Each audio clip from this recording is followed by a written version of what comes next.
President Donald Trump fired another shot in his trade war with European allies, threatening to impose a 20% tariff on European autos.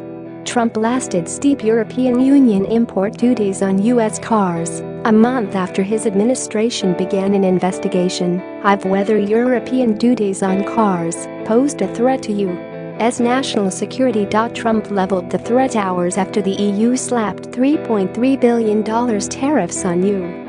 products. Those tariffs were structured in a way so as to try to drive attention and target particular Republican strongholds, with tariffs on Bourbon and Harley-Davidson motorcycles. That action was a response to Trump's decision to impose a 25% tax on steel and a 10% tax on aluminum, and to not exempt European allies from the tariff. Trump used a special national security exception to take the trade action, allowing him to avoid going through Congress. Based on the tariffs and trade barriers long placed on the U.S. and its great companies and workers by the European Union, if these tariffs and barriers are not soon broken down and removed, we will be placing a 20% tariff on all of their cars coming into the U.S., Trump wrote on Twitter Friday. Build them here, he concluded. The European Union puts a 10% tariff on U.S.-made cars. The huge U.S. market draws imports from European manufacturers. Germany is Europe's leading auto manufacturer. But foreign companies also make cars in U.S. plants in South Carolina, Alabama, and Tennessee. The tariffs, which took effect at midnight according to the EU's official journal, will further fuel jitters on world stock markets that are already alarmed by trade tensions between the United States and China. Customs agents across Europe's colossal market of 500 million people will now impose the duty, hiking prices on U.S.-made products in supermarkets and across factory floors. These measures are the logical consequence of the U.S. decision, French Finance Minister Bruno Le Maire told AFP. They reflect a Europe that is resolute and principled, he said. Brussels imposed the raft of duties on U.S. products worth $3 billion in a tit-for-tat response to Trump's decision to slap stiff tariffs on European steel and aluminum exports. Global markets on Friday took the development in stride, with stocks in Europe firm after weeks of instability on trade worries. EU Trade Commissioner Cecilia Malmström said this week that the 28-nation bloc was left with no other choice but to impose tariffs of its own after the unilateral and unjustified decision of the U.S.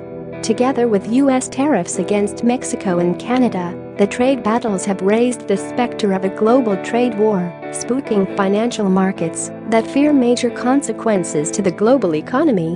We have a trade war, and it's an escalating trade war, said chief economist Robert Bergqvist told AFP in an interview. John Ferguson, director of global forecasting at The Economist Intelligence Unit, agreed, as he sounded a warning about the U.S. trade disputes rumbling on the EU and Chinese fronts. Mr. Trump has now opened up two fronts of this conflict, and both have the potential to escalate out of control, Ferguson said. Symbolic impact. The list of goods subject to EU duties does not specifically name brands, but European Commission Chief Jean-Claude Juncker spelled out in March that the bloc would target Harley-Davidson, Bourbon, and Levi's jeans. Cigarettes, cranberries, cranberry juice, orange juice, sweet corn and peanut butter are among the other products targeted. Juncker said on Thursday that the U.S. decision to impose tariffs goes against all logic and history. Our response must be clear but measured. We will do what we have to do to rebalance and safeguard, he said. European consumers would be able to find alternatives, European Commission Vice President for Trade Jyrki Katainen said. Share this article. Share. If we chose products like Harley-Davidson, peanut butter and bourbon, it's because there are alternatives on the market. We don't want to do anything that would harm consumers, he said on Thursday. What's more, these products will have a strong symbolic political impact.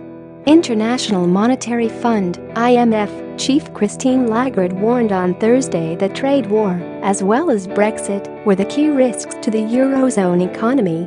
While she didn't see a serious direct impact of tariff increases, it's a trend that is worrying, "The breach of confidence that undermines confidence," she said on the sidelines of Eurozone minister talks in Luxembourg.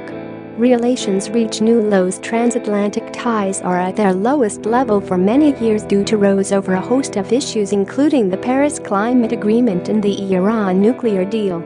Relations plummeted new depths at the recent G7 summit when Trump abruptly rejected the joint statement and bitterly insulted his Canadian host, Prime Minister Justin Trudeau. Trump claimed America had been obliged to levy the metals tariffs as it has been exploited as the world's piggy bank. He is also targeting EU auto imports with a US probe now underway.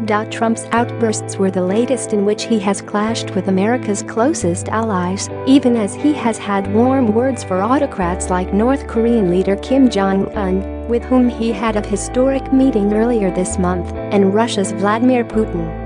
But U.S. Assistant Secretary of State for European and Eurasian Affairs Wes Mitchell said on Thursday that Trump's approach towards his allies was about strategic renovation.